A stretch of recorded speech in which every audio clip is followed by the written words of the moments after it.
Olá pessoal, tudo bem? Sejam bem-vindos a mais um vídeo aqui do canal Literatura Fora da Escola. Eu sou o professor Lucas Limberti e hoje nós vamos falar de um livro muito especial que é o livro Os Sertões de Euclides da Cunha. Eu tenho aqui para apresentar para vocês uma edição muito bacana da Ed Ouro, que é um livro assim, super completo, que tem fotografias e que vale a pena a gente conhecer. Tem uma mística por trás desse livro engraçado, vou contar para vocês. Não é nada muito científico, mas eu costumo sempre perguntar para os alunos no cursinho que eu dou aula, né? E aí, pessoal, quem daqui já leu Os Sertões, né? Não tô lembrado, não. Não tá lembrado, não. Não, nunca nem vi. Teve uma vez que uma garota levantou a mão, foi a única da sala. Aí eu falei, caramba, né? Ela leu Os Sertões, um livro tão grosso, um livro tão difícil, né? E aí, beleza, no final do ano, quem que passou em medicina na USP? Justamente a menina que tinha lido Os Sertões. Eu fiquei com aquele negócio, puxa, leu Os Sertões, passa na USP, olha só. Não, nada a ver, irmão. Bom, brincadeiras à parte, esse é um livro importantíssimo, escrito pelo Euclides da Cunha, um escritor que era também jornalista e que vai, como jornalista do jornal Estado de São Paulo, o Estadão, que nós conhecemos até hoje, fazer a cobertura da famosa Guerra de Canudos, né? E lá na Guerra de Canudos ele registra não só o que foi a questão factual da guerra, mas também os detalhes daquele espaço, do comportamento humano, né? E depois como tudo aquilo fez com que nós culminássemos na Guerra de Canudos, tudo bem?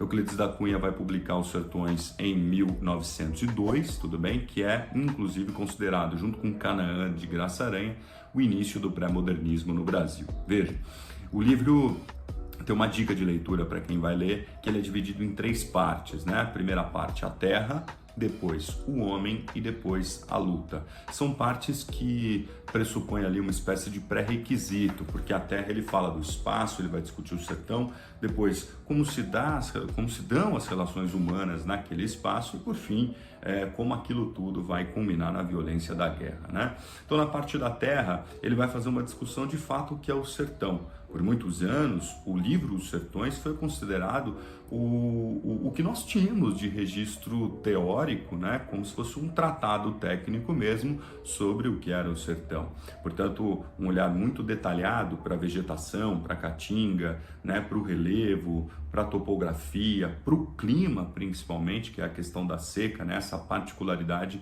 de que num determinado momento do ano, enfim, a ausência de chuvas é muito preponderante para aquele espaço, né? Nós estamos falando aqui de uma estada dele no interior da Bahia, no sertão baiano, tudo bem? Enfim, ele vai mapeando e vai nos mostrando com detalhes o que é esse momento. Até separei um trechinho aqui para a gente ler nesse livro, que se você tiver esse livro, eu estou na página 65, que se chama As Caatingas, tudo bem? Que ele diz assim, né? Ao passo que a caatinga o afoga, abrevia-lhe o olhar, agride-o e estonteia-o, enlaça-o numa trama epinescente e não o atrai. Repulsa-o com folhas urticantes como o espinho, como os gravetos instalados em lanças, e desdobra-lhe na frente légua e léguas, léguas e léguas, imutável no espaço, no aspecto desolado. Árvores sem folhas, de galhos estorcidos e secos, revoltos, entrecruzados, apontam rijamente no espaço ou estirando-se flexuosos pelo solo, lembrando um bracejar imenso de tortura da flora agonizante. Então você percebe que ele tem um detalhe descritivo, como eu disse para vocês, não só para ambientar todos os aspectos da terra, mas principalmente ali para mostrar essa questão da seca, essa questão, nesse caso aqui, percebam, da vegetação. Depois, a segunda parte, a parte do homem, ele vai discutir as questões antropológicas que regem o comportamento humano nesse espaço anteriormente descrito na Terra. Ali ele vai falar sobre a questão dos retirantes, um aspecto que todo mundo que vai estudar livros que se passam no sertão precisa levar em consideração, ou seja, um conjunto de pessoas que durante o momento da seca, então perceba a consequência dessa dimensão do clima, né?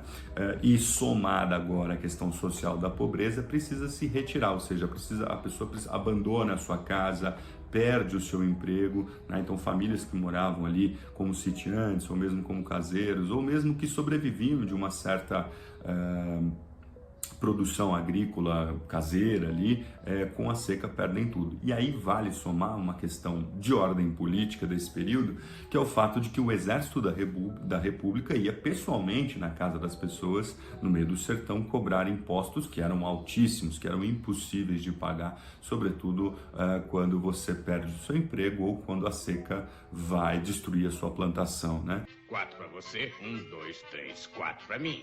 5 para você, 1, 2, 3, 4, 5 para mim. As pessoas começam a se retirar. Portanto, esse é um aspecto muito importante que contextualiza essa discussão que o Euclides da Cunha vai nos apresentar aqui, que é justamente a lógica do retirante. Em meio a tudo isso, nós vamos ter o aparecimento de uma figura muito particular, isso é um fato mesmo, aconteceu no meio do sertão da Bahia, que é o aparecimento de Antônio Conselheiro. Um líder messiânico que aparecia ali com seu manto azul, cor de Nossa Senhora, sua barba comprida e seu cajado, dizendo que o sertão ia virar mar e o mar ia virar sertão. Aquelas pessoas que já não tinham mais onde se agarrar acabam se apegando à figura e à esperança do discurso messiânico de Antônio Conselheiro, que vai juntando um monte de gente por todas as passagens que ele ia andando, caminhando em suas andanças pelo sertão, até que lá no meio dos cafundós do sertão ele monta, junto àquela população toda, o Arraial de Canudos. Lá no Arraial de Canudos todos se ajudavam, uma coisa meio, primeiro construíram a igreja, depois todo mundo junto ia construindo as casas próximo a um riacho, e aquilo foi trazendo uma espécie de prosperidade para aquelas pessoas, uma ajuda mútua, a coletividade, e em especial sem precisar pagar os altos impostos da República. É claro que esse, entre aspas, oásis no meio do sertão essa notícia correu pelo sertão e muitas pessoas se mudaram para o Arraial de Canudos. Vale dizer que o Arraial de Canudos chegou a ter 25 mil pessoas, olha só. Óbvio que quando você atinge um patamar tão alto como 25 mil pessoas, isso chama a atenção do próprio governo. Veja, o Exército da República foi até lá e mandou chamar o líder. Aparece Antônio Conselheiro e o Exército diz: olha bem, meus senhores, vocês podem ficar por aí. A grande questão é que vocês têm que pagar os impostos. Aí o Antônio Conselheiro responde: olha, nós só estamos vivos e estamos aqui porque conseguimos nos juntar e enfim, construir esse espaço sem a necessidade de pagar os impostos. Nós não temos condições de pagar os impostos, E aí o exército fala: ou vocês saiam ou nós vamos tirar vocês à força. E o Antônio Conselheiro fala: manda vir.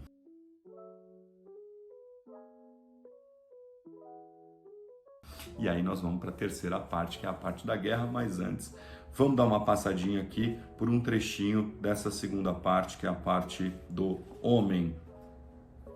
Eu separei para ler para vocês aqui, que fala muito desse contexto, do que é o retirante, enfim, o sertanejo, Esse capítulo que eu separei chama o capítulo Tradições. Percebam a pesquisa que o Euclides da Cunha faz, Volvem os vaqueiros ao pouso e ali nas redes bamboantes, relatando as peripécias da vaquejada ou famosas aventuras de feira. Passam as horas matando, na significação completa do termo, o tempo, e desalterando-se com a umbuzada saborosíssima ou merendando a iguaria incomparável de jerimum com leite. Olha que interessante. Então a parte do homem pressupõe não só essa discussão antropológica, o aparecimento do Antônio Conselheiro, a discussão política sobre os altos impostos da República, mas um olhar muito atento e descritivo, minucioso sobre o que significava a cultura, quem eram estes homens que viviam ali no sertão. Tudo bem? Bom, e aí nós vamos para a luta. A última parte é a luta, portanto, o exército vai atacar o Arraial de Canudos. E a grande questão é que para aquelas pessoas, o Arraial de Canudos era o que eles tinham, Era, na verdade, eles não tinham nada a perder, E eles vão lutar com as armas que tinham, com um pedaço de pau, pedra, peixeira, vão se armar com as armas que tinham, vão até, né, roubar um lote de armas para poder se defender. E o Exército da República achou que ia ser fácil, né? Chegou ali e falou, pô, vamos matar, vamos tirar esses, né, esses sertanejos logo rapidinho daí. A grande questão é que houve uma resistência muito significativa por parte dos sertanejos, que tem cenas engraçadas, até engraçadas, assim, que as pessoas, né, tacando pedra, atirando, as mulheres segurando imagens de santo, uma tiazinha segurando um Santo Antônio, assim, no meio da guerra, se protegendo dessas forças que podiam ter. Então eles se agarraram àquilo que eles tinham, né? E o interessante é que resistiram. O exército não esperava que ia perder algumas das batalhas e, para tanto, foi trazendo reforços a ponto de trazer outras diversas intenções ali de ataque, né? Como a presença de canhões, e mesmo assim o povo ia resistindo. Até que num dado momento o Exército da República começou a usar a guerra psicológica, né? E aí eu não sei se vocês já pararam para pensar, mas até na guerra existe uma certa ética, e eles começaram a, enfim, mandar as pessoas ajoelharem quando capturavam algum sertanejo, davam um grito de Viva a República, na sequência a pessoa era degolada e a cabeça da pessoa era arremessada contra os seus companheiros. Então você estava ali lutando, caía a cabeça de um conhecido, de um parente, do seu pai, do seu irmão, enfim, isso do ponto de vista psicológico é muito problemático. Então ajoelhava, Viva a República, decepava, estampido de bala, decepado, arremesso de cabeça. E além de tudo, eles envenenaram o riacho que servia para as pessoas beberem água ali no Arraial de Canudos. Então, aos poucos, todas as pessoas ali foram também morrendo de doenças, cólera, disenteria, enfim. E aos pouquinhos, então, o exército foi minando até que, para vocês terem uma ideia, o exército matou as 25 mil pessoas. Dizem que sobreviventes ali, um senhor, um velho, uma mulher, uma criança e um cachorro só. Bom, Antônio Conselheiro também recebe uma granada no peito e está muito doente ali, somado à cólera, enfim, ele acaba morrendo. Depois o corpo dele é achado pelo exército, eles vão degolar o corpo de Antônio Conselheiro e vão andar pelo sertão com a cabeça dele, vão desfilar com a cabeça dele, meio que para dizer para as pessoas, olha o que acontece caso você tente se rebelar contra o poder estabelecido no Brasil, né? Então é até legal, porque essa leitura tem, na prática, o Antônio Conselheiro ele morre de diarreia, né? Causa mortes, mas é interessante que vou mostrar aqui um trechinho para vocês, que o Euclides da Cunha ele consegue captar tanto o olhar do dominador quanto do olhar do dominado. Tem um trecho em que o chamado Morte de Conselheiro, esse capítulo, que o pessoal do exército está ali meio zombando da morte dele, né? E diz assim: explicou então que aquele, agravando-se antigo ferimento que recebera de um estilhaço de granada, atingindo quando, em certa ocasião, passava a igreja para o santuário, morrera em 22 de setembro, de uma desinteria, né? Uma caminheira, expressão horrendamente cômica que pôs repentinamente um burburinho de risos irreprimidos naquele lance doloroso e grave. Então percebam que a turma do exército ali contando sobre a morte do Antônio Conselheiro vai, na verdade, zombar, vai rir pelo fato dele ter morrido de desinteria, mas percebe que estavam todas as pessoas envenenadas ali, né? Todas as pessoas doentes. Ele recebe um estilhaço de granada e óbvio que isso é mais difícil de se recuperar, né? E é interessante que o Euclides da Cunha, autor dos Sertões, ele vai nos mostrar um outro lado, né? Então tem a visão também aqui do oprimido, quando a gente tem, inclusive, uma foto real mesmo do Antônio Conselheiro morto, que ele diz: restituíram-no à cova. Pensaram, porém, depois em guardar a sua cabeça tantas vezes maldita, e como fora malbaratar o tempo, exumando-o de novo, uma faca jeitosamente brandida naquela mesma altitude, cortou-lhe e a face horrenda, empastada de escaras e de sane, apareceu ainda mais uma vez ante aqueles triunfadores. Trouxeram depois para o litoral, onde deliravam multidões em festa aquele crânio. Tudo bem? Então percebam que, né, são dois olhares.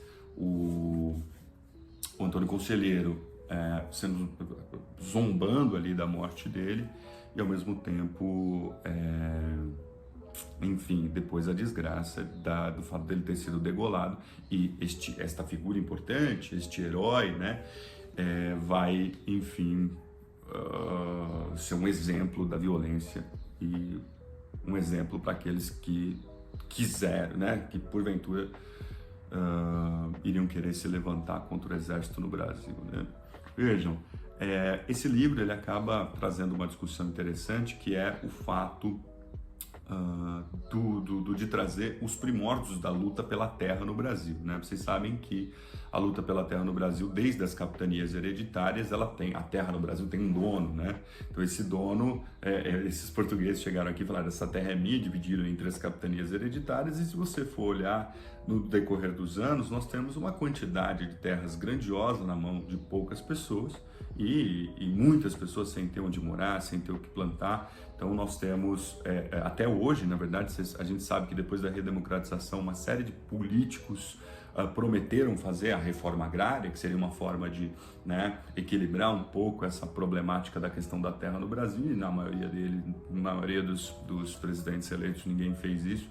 Então é interessante fazer um pouco esse paralelo do primórdio da luta pela terra no Brasil e como a questão até hoje é uma questão latente. Enfim, presidentes, né, que prometem aí a reforma agrária não fazem, né? Então é um dado importante. Eu convido também vocês para assistirem um filme muito bacana sobre Canudos, um filme de 1997, 96 para 97, dirigido pelo Sérgio Rezende, um grande elenco que eu acho que ilustra bastante também. É legal você ler o livro, ver o filme também. Então, José Wilker, o grande ator, interpreta o Antônio Conselheiro. Então você vai ter, né, o próprio Euclides da Cunha aparecendo ali no filme. Enfim, dá para entender bastante essa questão das três partes, né? A terra, o homem, a luta. Destaque também para o Paulo Betti, né, que está uma grande atuação. A Cláudia Abreu também, nossa, incrível a atuação dela. Enfim, é sempre bom você se cercar de todas essas expressões artísticas para entender o período. Eu espero ter contribuído aí com o seu entendimento dessa obra tão importante, Os Sertões, do Euclides da Cunha. Você que chegou até aqui no vídeo, se inscreva no canal, dê o seu like, compartilhe esse vídeo com seus amigos. Um beijão no coração de todo mundo, valeu, até a próxima!